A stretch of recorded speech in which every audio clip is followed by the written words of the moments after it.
Welcome to Gilani Motors. आज हमारे पास है 2010 मॉडल का होंडा सीडी। आज हम इसके अंदर इंजन की प्रॉपर फिटिंग करने वाले। आज आपको इस वीडियो में पता चलेगा कि इंजन की असल फिटिंग कैसे करते हैं और घर बैठकर आप घर बैठे बैठे इंजन कैसे करेंगे।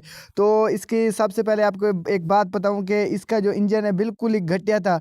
और इसका इंजन मैंने अपनी ज़िंदगी में इस ऐसा इंजन तो देखा ही नहीं, बल्कि ये मेरा पहला इंजन है जो मैं इस तरीके से इतना गंदा इंजन देख रहा हूँ और इतना गंजा घटिया से घटिया इंजन को रिपेयर कर रहा हूँ। और दोस्तों, अगर आप मेरे साथ होते तो आप इसका इंजन की हालत देखकर खुद ही डर जाते कि ये क्या है, इंजन है या कबाड़ खाना है। और इस कबाड़ खाने को अंदर मैंने जब इसके अंदर मोबिल देखा तो मोबिल ऑयल का एक कतरा भी नहीं था। और इसका जब इस सेंटर एक्सेल खोला तो वो भी टूट चुका था। इसके नट इतने स्लिप पे थे कि जैसे कि इसको खोल कर फिर बंद करके खोल कर फिर बंद किया। और इसके मोबिल की इतनी हालत गंदी थी कि इसके अंदर जैसे बरसों से इसके अंदर ऑयल डाला ही ना हो। और जैसे मैंने इसका इंजन नीचे उतारा, इंजन उतारने के बाद इसके इतने पर गंदी मिट्टी थी और इसके ऊपर जैसे मैंने इसके ऊपर पेचकस से इसकी मिट्टी उतारी तो इंजन कह रहा था, मुझे दुआएं दे रहा था कि मेरे अंदर ऊपर से मिट्टी तो मैंने हटा दी। और मैंने जिस इसको ऐसे फिटिंग से किक खोली और उसको उल्टा करके इसका जब टापा खोलने की कोशिश की तो टापे के नट बिल्कुल स्लिप थे। और जब इसके फोर्ट्रेस खोला तो फोर्ट्रेस के अंदर 2-2 इंची या 2.5-2.5 इंची के ना बड़े बड़े नट थे। और हालांकि इसके अंदर 1-1 इंच के नट होते हैं।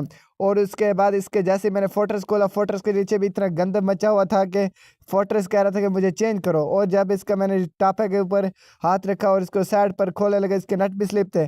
और ऐसे ऐसे मैंने इसके नट खोले। इसके आप देख सकते हैं कितने ध्यान ध्यान से धीरे धीरे से मैं नट खोल रहा हूँ, क्योंकि इसका अगर एक भी नट टूट जाए तो लेने के देने पड़ जाएंगे। क्योंकि इसका फिर पूरा इंजन के जो है वो मूस पे रहेगा, फिर उसके अंदर बुर्च लगेंगे, बुर्च लगेगा तो खाता लंबा हो जाएगा।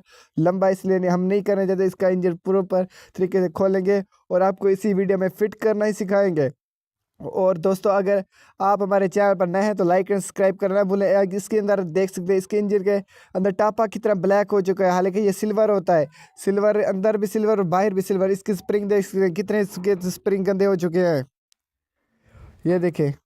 और जैसे मैंने इसके ऑयल पंप की जाली देखी थी, इसके अंदर इतना कचरा था कि इसका तो जाली का हाल ही ख़राब था। और जैसे इसका मैंने क्लच बक्सा खोलने की कोशिश की, इसके नट बिल्कुल ही खुले हुए थे, इसके अंदर ही खुले हुए थे इंजन के अंदर। और जैसे मैंने इसके इंजन के अंदर देखा तो इसके जो क्लच बक्सा था इसके अंदर इतनी मैल थी। आप देख सकते हैं, ये पेचकस के साथ मैं निकाल रहा हूँ मैल। ये सारी की सारी मैल है, जला हुआ ऑयल है, मतलब गंदा मोबिल यानी कि खुला डालने से इस तरह से अंदर जाकर वो जम जाते हैं। आप हुंडा का जेन्युइन ऑयल डाला करें, हुंडा हो गया, शेल हो गया, हैवलिन हो गया, आप इस तरह के ये ब्रांडेड ऑयल डाला करें। तो इसका जो क्लच बक्सा है वो मैंने निकाला और इसकी क्लच प्लेटें ठीक थी और प्रेशर प्लेटें बिल्कुल ही ख़त्म हो चुकी थी।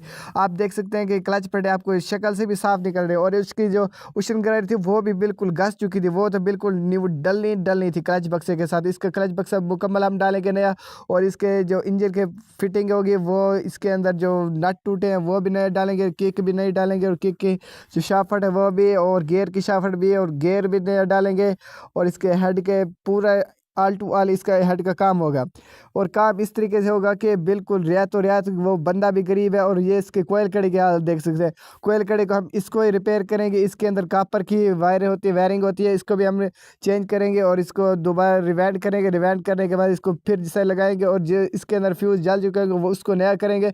और इसका जो हेड है वो इतनी मुश्किल से हमसे खोल रहा था, मुझसे तो नहीं खोल रहा था। फिर मैंने कहा उस्ताद साहब को कहता हूँ। उस्ताद साहब ने इसको उठा कर साइड पर रखा और उस्ताद साहब का नाम है उस्ताद फजल हुसैन साहब। और इसने 1-2-3 हथौड़े मारे, वो हथौड़े मारने के बाद ये तो नट जैसे कैसे खुल गया। और उसके बाद बारी आती है रोकरो की। रोकरे को 2-3 मतलब मारते हैं, नहीं निकलते। पर कि उस्ताद साहब हैं, मेरे उस्ताद साहब कुछ भी कर सकते हैं। जो रोक रहे हैं मेरे उस्ताद साहब ने के सामने क्या थी, तो वो रोकरे भी निकाल लेते हैं। और उसके बाद रोकरों की ऐसी गंदी हालत थी कि आपको अगर रोकरे दिखाएं तो रोकरे के हाल ऊपर जो होते हैं ना उसकी टिक्की, वो टिक्की तो बिल्कुल ही घस चुकी थी। ये देखे बिल्कुल सिल्वर हो चुकी है, ये देखे कितनी बारीक हो चुकी है। के में बिल्कुल ख़त्म है इस बाइक की।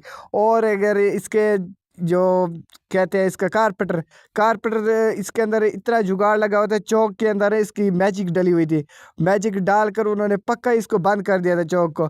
तो ये देखें हेड की हालत देख सकते हैं। इसको बफ करेंगे, निकल करेंगे और जैसा जैसा कर कर इसको हमने बिल्कुल ही प्रॉपर तरीके के साथ फिटिंग कर दिए। अगर आप हमारे चैनल पर नए हैं तो लाइक एंड सब्सक्राइब करना ना भूलें। पार्ट 2 के लिए चैनल को लाइक एंड सब्सक्राइब ज़रूर करें। तो मिलते हैं नेक्स्ट वीडियो के लिए। नेक्स्ट वीडियो के लिए इंतज़ार करें। तो नेक्स्ट वीडियो आएगी हमारी कुछ ही पल में। तो हमारे से जुड़े रहने के लिए सब्सक्राइब कर देना और बहुत जल्द लेकर आएंगे इसका पार्ट 2।